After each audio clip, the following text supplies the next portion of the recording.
السلام علیکم، میں امداد سمرو۔ قومی اسمبلی کا اجلاس جاری ہے، بجٹ اجلاس، اور آج بجٹ اجلاس میں ایک خطرناک قسم کی بات ہوئی ہے، اور بات ہوئی ہے تحریک انصاف کے لیے۔ تحریک انصاف پر ایک بہت بڑا الزام لگا ہے،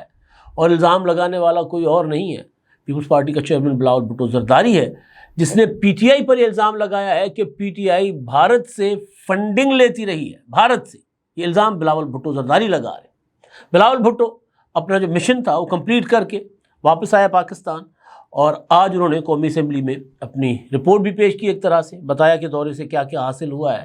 اور ساتھ ساتھ بجٹ پر بھی انہوں نے گفتگو کی ہے، ساتھ ساتھ عمران خان صاحب کا بھی اچھا خاصا انہوں نے رگڑا لگایا ہے۔ جو عمران خان صاحب کے دور حکومت میں انڈیا کے لیے ایک پالیسی تھی، یا بھارت سے ڈر کر اور چھپ کر دبک کر رہنے کی پالیسی تھی، اس پر بھی بلاول بھٹو زرداری نے تنقید کی۔ لیکن اس وقت ماحول عجیب و غریب ہو گیا کہ جب بلاول بھٹو مکمل طور پر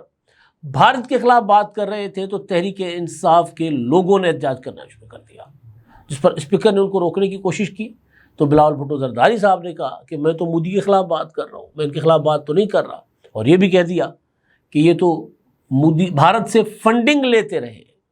بہرحال بجٹ اجلاس میں بلاول بھٹو زرداری صاحب نے ایک اعلان کیا، بڑا اعلان کہ جی وہ حکومت کو بجٹ کو وہ ووٹ کریں گے، اور لیکن ساتھ ساتھ جو حکومت کی زرعی پالیسی ہے اس پر انہوں نے شدید تنقید کی۔ اور ایک اور چیز کہ تحریک انصاف والے چل کر گئے تھے پیپلز پارٹی کے پاس کہ آئیں مل کر بجٹ کو روکیں، لیکن آج بلاول بھٹو زرداری نے پی ٹی آئی والوں کو کہہ دیا کہ آپ بھی ذرا دیکھیں، بجٹ میں اپنی انپٹ دیں تو شاید اس کا عوام کو بھی فائدہ ہو اور پی ٹی آئی کو بھی فائدہ ہو۔ تو بہرحال کئی نکات بلاول بھٹو زرداری صاحب نے ڈسکس کیے۔ اس میں ایک تو جو ان کی تقریر تھی کچھ دن پہلے جب وہ کراچی واپس پہنچے تھے یورپ سے دورہ مکمل کر کے، تو ان کا استقبال کیا گیا تھا پرسوں، بلکہ تو اس تقریر میں انہوں نے جو باتیں کی تھی اپنے دورے کے متعلق لگ بھگ وہی انہوں نے باتیں کی، لیکن کچھ نئی باتیں بھی انہوں نے ساری صورتحال میں رکھی، کیونکہ صورتحال نئی ہو گئی ہوئی ہے۔ خاص طور پر امریکہ کا ایران پر جو حملہ ہے اس کے متعلق انہوں نے بات کی، اور پھر ایران پر مسلسل جو اسرائیل کے حملے اور اسرائیل کی مسلسل خطے میں جارحیت جو ہے اس کے اوپر انہوں نے بات کی، اور ایک واضح اشارہ دے دیا کہ اگر ہم چپ رہے، جو سب سے امپورٹنٹ بات تھی اس تقریر میں، اس سارے جنگی سینیریو میں، کہ اگر ہم خاموش رہے تو پھر اگلی باری ہماری ہے، کیونکہ اس خطے میں نیتن یاہو کی سستی کاپی موجود ہے۔ ابھی بلاول بھٹو زرداری صاحب نے کس طرح بات کی ہے وہ میں آپ کو بتاتا ہوں۔ انہوں نے جو کچھ ہو رہا ہے اس پر بات کرتے ہوئے کہا کہ سیکنڈ ورلڈ وار میں ایک قیدی نے نظم لکھی تھی، اور اس نے لکھا تھا کہ جی وہ سوشلسٹوں کے پاس گئے، یعنی ان پر حملہ آور ہوئے، تو میں نہیں بولا، میں چپ رہا کیونکہ میں سوشلسٹ نہیں تھا۔ پھر انہوں نے ٹریڈ یونینز کو نشانہ بنایا، پھر بھی میں چپ رہا کیونکہ میں ٹریڈ یونینسٹ نہیں تھا۔ پھر انہوں نے یہودیوں کو نشانہ بنایا، میں پھر بھی چپ رہا کیونکہ میں یہودی نہیں تھا۔ اور پھر وہ میرے پاس آئے، مجھے نشانہ بنایا، تب میں تنہا تھا اور میرے لیے بولنے والا کوئی نہیں تھا۔ تو اس کو پھر بلاول بھٹو زرداری صاحب نے کہا کہ جی انہوں نے پہلے فلسطین پر حملہ کیا، نشانہ بنایا فلسطین کو، پھر لبنانیوں کو نشانہ بنایا، کوئی نہیں بولا، فلسطینیوں کو نشانہ بنایا، کوئی نہیں بولا، پھر لبنانیوں کو نشانہ بنایا، تب بھی ہر کوئی چپ رہا، پھر یمن کے ساتھ بھی یہی کچھ کیا، تب بھی سارے چپ رہے۔ اب ہمیں بولنا چاہیے، ایسا نہ ہو کہ جب ہماری باری آئے تو کوئی بولنے والا نہ ہو۔ یہ انہوں نے سیدھی سیدھی بات کی، اور اس نے کہا کہ ہمارے خطے میں نیتن یاہو کی ایک سستی کاپی ہے، جس کو ہم نے سفارتکاری، جنگ اور بیانیے کی تینوں جنگیں جو ہیں وہ تینوں لڑائیوں میں شکست دی ہے۔ اور باقی انہوں نے پھر اپنا جو پورا کا پورا وزٹ تھا اس پر انہوں نے گفتگو کی، اور ساتھ اس موقع پر جب انہوں نے گفتگو کر رہے تھے تو ماضی میں چلے گئے۔ انہوں نے کہا کہ مجھے وزیر اعظم صاحب نے ذمہ داری دی ہمیں کہ ہم جائیں اپنا پاکستان کا موقف رکھیں دنیا کے سامنے بھارت کے مقابلے میں۔ تو کہتے ہیں ایک وقت کیونکہ ہم جنگ جیت چکے تھے بھارت سے، تو کشمیر جب مودی ہڑپ کر رہے تھے تو اس وقت یہاں پر بیٹھے ہوئے جو صاحب وزیر اعظم تھے انہوں نے اٹھ کر کہا تھا کہ میں کیا کروں، جنگ کر دوں، لیکن اس بار فخر سے کہہ سکتے ہیں کہ ہم جھکے نہیں، ڈرے نہیں، ڈٹے رہے اور ہم نے جنگ جیت لی۔ اچھا، اس پر پی ٹی آئی والے خاموش رہے، انہوں نے کوئی احتجاج نہیں کیا، اس پر کوئی اتنا مطلب چوں چرا نہیں ہوئی پی ٹی آئی والوں کی. آگے چل کے جب انہوں نے چوں چرا کی تو پھر بلاول بھٹو زرداری صاحب نے وہ بات کر دی جو عموماً بلاول نہیں کہتے ہوتے, کبھی کبھی کہتے ہیں. ایک وقت میں جو کشمیر کا الیکشن تھا اس میں جو بلاول بھٹو زرداری کا پہلا الیکشن کیمپین بلاول نے شروع کی تھی پہلی اپنی سیاسی اپنا کیریئر میں,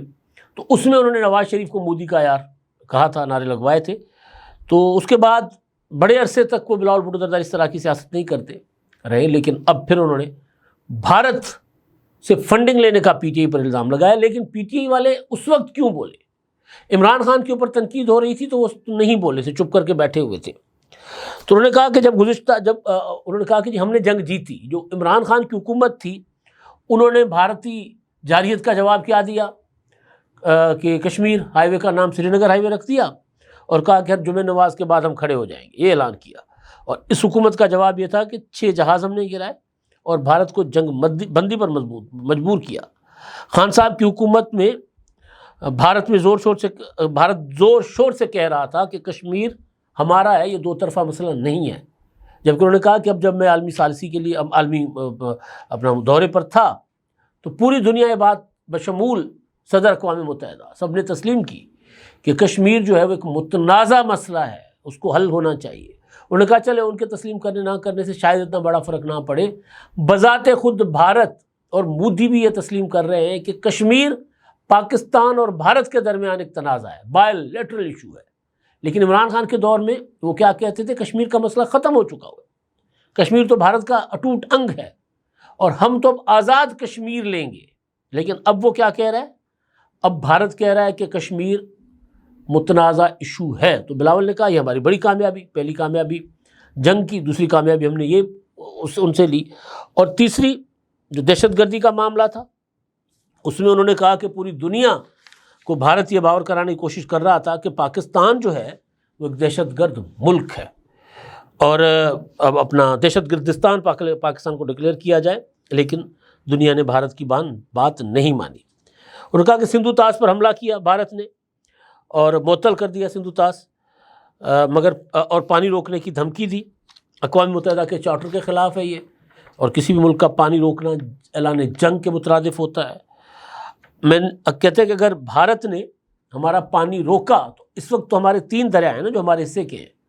اگر پانی روکا تو پھر ہم جنگ کریں گے اور پھر 6 کے 6 دریا جو ہیں وہ ہم لیں گے. تو اس پر تحریک انصاف نے شور مچایا. جب یہ بات بلاول بھٹو کر رہے تھے کہ ہمیں ایک اور جنگ لڑنا پڑے گی تو اس پر جناب پی ٹی آئی والوں نے شور مچانا شروع کر دیا. تو بلاول بھٹو نے کہا کہ جی اپنا ہاں آگے ابھی بات کر رہے تھے جہاں پر شور مچا وہ بتاتا ہوں. وہ کہتے ہیں یقین ہے کہ آنے والی جنگ بھی ہم انہیں ہرا دیں گے. پھر اس پر جب پی ٹی آئی والوں نے شور کیا تو پھر انہوں نے کہا کہ جی یہ پہلے بھی بھارت سے فنڈنگ لیتے تھے اور اس لیے آج چیخ رہے ہیں. میں تو اسپیکر نے ان کو چپ کرانے کی کوشش کی تو بلاول نے کہا میں تو مطلب بھارت کے خلاف بول رہا ہوں نا, تو یہ کیوں بات کر رہے ہیں, یہ کیوں احتجاج کر رہے ہیں, میں ان کے خلاف تو نہیں بول رہا. اسپیکر نے ان کو کہا کہ جی آپ چپ کر جائیں ورنہ مجھے ایکشن لینا پڑے گا. پی ٹی آئی والوں کو کہا ایکشن لینے کی مجھے اپنا مجبور نہ کرے. تو بہرحال پھر بلاول نے کہا کہ بھارت اور ملک پاکستان میں جو بھارتی سہولت کار ہیں ان کے پاس اب 2 آپشن ہیں. پھر دوبارہ انہوں نے چوٹ کرائی ایک دہشت گردوں کو اور پی ٹی آئی کو اور بھارت کو, کہ وہ یہ ہے کہ یا تو سندھ طاس معاہدہ تسلیم کریں یا پھر جنگ, اور اگر جنگ ہوگی تو پھر ہم 6 کے 6 دریا آپ سے لے لیں گے. اور بھارت جنگ کہتے ہیں ہار چکا ہوا ہے. اچھا ایک اور موقع پر انہوں نے پھر پی ٹی آئی کو جب پی ٹی آئی والے احتجاج کیا انہوں نے تو پھر بلاول نے سوچا کہ چلو اب حساب برابر کر دیتے ہیں. انہوں نے کہا کہ جی آئی ایم ایف ماضی میں ایک پولیٹیکل پارٹی تھی پاکستان کی جو آئی ایم ایف کو جو کا پروگرام ہمارا ناکام بنانے کی کوشش کر رہی تھی, اور ابھی بھارت نے یہی کوشش کی. یعنی عزائم دونوں کے اور ٹارگٹ دونوں کے بلاول بھٹو کے مطابق ایک, اور اس دفعہ وہ بھارت کوشش کر رہا تھا. پھر وہی دہشت گردی والی بات کرتے ہیں کہ جہاں جہاں ہم پہنچ رہے تھے وہاں جو سستی کاپی کی بنائی ہوئی ٹیم جو ہے وہ بھی پہنچی. دہشت گردی پر انہوں نے کہا کہ جی وہ امریکی جرنیل نے تسلیم کیا کہ پاکستان جو ہے ہمارا فنومینل اتحادی ہے دہشت گردی کے خلاف. اور انہوں نے کہا کہ بھارتی کوششیں ناکام اس طرح ہوئی کہ جب ہم اقوام متحدہ کا دورہ کر کے نکلے پھر وہ بھارتی ٹیم پہنچی وہ جو ششی تھرور والی, تو اس کے بعد اقوام متحدہ نے کاؤنٹر ٹیررزم کمیٹی جو ہے جو افغانستان کو ڈیل کرتی ہے اقوام متحدہ کی, اس کمیٹی کا ہمیں سربراہ کر دیا پاکستان کا. تو اس سے بڑی انہوں نے کہا اور کیا ہو سکتی ہے اپنا جیت ہماری. تو بہرحال انہوں نے فائنلی جو گفتگو میں پیشکش کی ہے پاکستان اور بھارت کے تناظر میں، وہ یہ ہے کہ جو مودی نیو نارمل یا نیو ایب نارمل کی بات کر رہا ہے وہ ایسے نہیں ہونا. دہشت گردی کے خلاف پاکستان اور بھارت کو مل کر چلنا پڑے گا، ہمیں تعاون کرنا ہوگا ایک دوسرے کے ساتھ، کیونکہ اگر ہم ایک دوسرے کے ساتھ تعاون نہیں کریں گے تو دہشت گردی ہوتی رہے گی. اور پھر اگر یہ ہوگا کہ بھارت میں کوئی دہشت گردی ہو جائے تو بھارت ہم پر حملہ کر لے، ہمارے پاس تو ثبوت ہوتے ہیں کہ بھارت پاکستان میں دہشت گردی کرواتا ہے، تو پھر اس کے جواب میں، دہشت گردی کے جواب میں ہم بھی بھارت پر حملہ کر دیں، یعنی ہمارے دونوں ممالک کے مستقبل کا فیصلہ دہشت گرد کریں گے. تو انہوں نے کہا کہ یہ تو ہمارا تو راستہ یہ نہیں ہو سکتا، ہم تو اس طرح جنگ نہیں لڑنا چاہتے، یہ مودی کا راستہ ضرور ہے، اور کیونکہ جنگ سے مودی کو فائدہ ہے لیکن امن سے بھارت اور پاکستان کے عوام کو فائدہ ہے. تو نوجوان نسل جو ہے دونوں ممالک کی، وہ یہ سوچے کہ ہم نسل در نسل لڑتے آئے ہیں، تو اب کیا ہماری آنے والی نسلیں جو ہیں وہ پانی پر لڑیں گی. تو یہ جناب بلاول بھٹو زرداری صاحب نے جو مجموعی طور پر جو ان کا دورہ تھا اور پھر بھارت کو جو پیغام دیا انہوں نے، ساتھ ساتھ بھارت بقول ان کے، اب میں تو نہیں کہہ سکتا، ہو سکتا ہے بلاول بھٹو کے پاس کوئی ثبوت ہو، ایک فارن فنڈنگ کیس میں ضرور ایسے اشارے ملے تھے، بلکہ واضح رپورٹس تھیں کہ کچھ اسرائیلی اور بھارتی کمپنیاں جو ہیں وہ پی ٹی آئی کو فنڈنگ کرتی رہی ہیں. اور پھر وہ بعد میں پتہ چلا کہ جناب فلاں وہ صاحب جو تھے کراچی کے الیکٹرک والے، وہ وہاں پہ کرکٹ میچز کرواتے تھے، تو اس آڑ میں کچھ فنڈنگ وغیرہ آتی تھی. اس طرح کی بات سامنے آتی رہی ہے. لیکن بہرحال اس الیکشن کمیشن نے پی ٹی آئی کے خلاف کیا فیصلہ دیا، اور پھر وفاقی حکومت کو ریفر کر دیا تھا کہ جو لیگل ایکشن بنتا ہے آپ لیں. اب وہ وفاقی حکومت کر سکتی تھی اگر کرنا چاہتی کہ پی ٹی آئی کو پر پابندی لگا دیتی، لیکن اس وقت وفاقی حکومت کا خیال تھا کہ سپریم کورٹ آف پاکستان میں بڑی بڑی شخصیات عمران خان کی محبت میں مبتلا بیٹھی ہوئی تھیں، تو اگر حکومت کوئی ریفرنس سپریم کورٹ میں بھیجتی تو وہ ریفرنس اڑا دیا جاتا.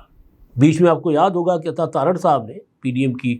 حکومت کے دوران، جب گزشتہ حکومت کے دوران انہوں نے اعلان کیا تھا کہ پی ٹی آئی پر پابندی لگانے جا رہے ہیں، لیکن اس پر بھی عمل نہیں ہو سکا تھا. تو بہرحال اب بلاول بھٹو کے پاس شاید کوئی ثبوت ہو، یا وہ اس رپورٹ کی بنیاد پر کہہ رہے ہیں کہ جی بھارت ان کو فنڈنگ کرتا آ رہا ہے پی ٹی آئی کو، تو وہ ایک بڑا خطرناک اور سنگین الزام تھا. تو انہوں نے اس پر بات کی. اچھا، جو بلاول نے بجٹ کے متعلق باتیں کی، انہوں نے کہا کہ جی اس بار ہماری ان پٹ بجٹ میں شامل ہے کئی ایشوز پر، لہٰذا ہم بجٹ میں ووٹ کریں گے. لیکن ساتھ ساتھ انہوں نے بتایا کہ جو زراعت کی پالیسی ہے نا، زرعی پالیسی، وہ انہوں نے کہا کہ جی مایوس کن ہے، اور صرف زرعی پالیسی کی وجہ سے گندم کے شعبے کو 800 ارب کا نقصان ہوا ہے، جس میں 140 ارب سندھ کے کسانوں کو نقصان ہوا ہے اور 622 ارب کا پنجاب کے کسانوں کو نقصان ہوا ہے. اور ایک اور چیز جو بڑی امپورٹنٹ انہوں نے کی ہے، جس طرف ظاہر ہے مسلم لیگ نون کی یا وفاقی حکومت کو، وزارت خزانہ کو یا پلاننگ ڈویژن کو جانا چاہیے، اپنا پروفیسر صاحب جو ہیں احسن اقبال صاحب کی وزارت کو، وہ انہوں نے کہا ہے کہ جی ہمیں جو پی ایس ڈی پی سے جو پنجاب کے پی ایس ڈی پی، تو بہرحال وہ الگ انہوں نے ذکر کیا، جنوبی پنجاب کے حوالے سے انہوں نے کہا کہ ہم چاہتے تھے 30% جنوبی پنجاب کو جائے، لیکن جو وفاقی بجٹ سے انہوں نے کہا کہ خیبر پختونخوا اور بلوچستان دہشت گردی کا شکار صوبے ہیں، اور ہمیں آپریشنز کے ذریعے صرف وہاں پر ہم حالات بہتر نہیں کر سکتے، ہمیں لوگوں کے ذہن اور دل بھی جیتنے ہوں گے، جس کے لیے وفاقی حکومت اپنے بجٹ سے وہاں پر پروجیکٹس بنائیں، اور وفاقی حکومت کو مختص کرنے چاہیے تھے ان دونوں صوبوں پر پیسے، کیونکہ انڈیا وہاں پر بہت بڑا پیسہ خرچ کر رہا ہے دہشت گردوں کے اوپر، بہت بڑی مالی سہولت کاری کر رہا ہے. اگر بھارت دہشت گردی کروانے کے لیے وہاں پیسہ خرچ کر رہا ہے تو ہم اپنے لوگوں کے دل اور ذہن جیتنے کے لیے وہاں پیسے خرچ کیوں نہ کریں. اب یہ ظاہر ہے وہاں جب تک وفاقی حکومت کی ڈیولپمنٹ وفاقی حکومت نہیں کرے گی تو تب تک تو یہ صورتحال اسی طرح جو وہ چلتی رہے گی. اچھا، آخر میں انہوں نے پی ٹی آئی کو آفر کی کہ جی آپ، ہاں بڑی مزیدار بات کی انہوں نے کہا کہ یار یہ ہم زراعت کی بات کرتے ہیں تو پی ٹی آئی والے لوگ کہتے ہیں کہ قیدی کو رہا کرو، ہم کسی اور تنازع کی بات کرتے ہیں یہ کہتے ہیں قیدی کو رہا کرو، یہاں تک کہ جنگ چھڑی ہوئی ہے ملک میں، پاکستان جنگ لڑ رہا ہے، پھر بھی یہ کہتے ہیں قیدی کو رہا کرو. تو یہ ان کی رٹ ہوتی ہے ہر بات میں، قیدی کو رہا کرو، قیدی کو رہا کرو. تو انہوں نے کہا ان کی طرح ایک اور لابی بھی ہے جو سمجھتی ہے جو کوئی بھی مسئلہ ہو جائے پاکستان میں وہ کسی ڈیم بناؤ، تو وفاقی حکومت کو کہا کہ اس لابی سے بچیں آپ، کیونکہ ہم اگر بھارت کے ساتھ سنتاز معاہدے پر ہم لڑ رہے ہیں کہ جی وہ سنتاز معاہدہ آپ معطل نہ کریں، تو اپنے ملک کے اندر ہمیں جو ہے نا شفافیت رکھنی ہوگی۔ پھر انہوں نے کہا کہ جو منظور شدہ ڈیمز ہیں چاروں صوبوں کے اتفاق سے یا منصوبے، ان کے لیے بے شک وفاقی حکومت فنڈز رکھے،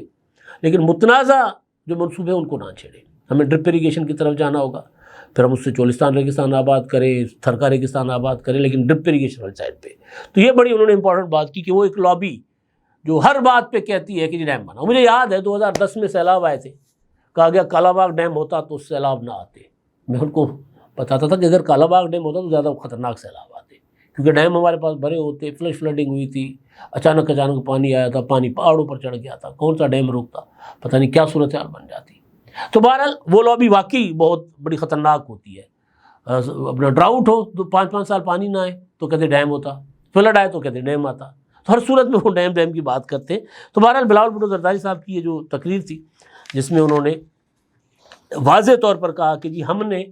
بھارت سے سفارتی جنگ بھی جیت لی ہے، اور بھارتی وفد جو ہے وہاں سے ان کے خیال میں ناکام ہو کر لوٹا ہے۔ اب اگلی ویڈیو میں ایران، اسرائیل، امریکہ کچھ اور ڈیولپمنٹس ہو رہی ہیں تو آپ کے سامنے رکھوں گا، اور کچھ لوکل پولیٹکس میں بھی کچھ چیزیں ہوں گی تو آپ کے سامنے رکھوں گا۔ اب تک کے لیے اتنا ہی، اللہ حافظ۔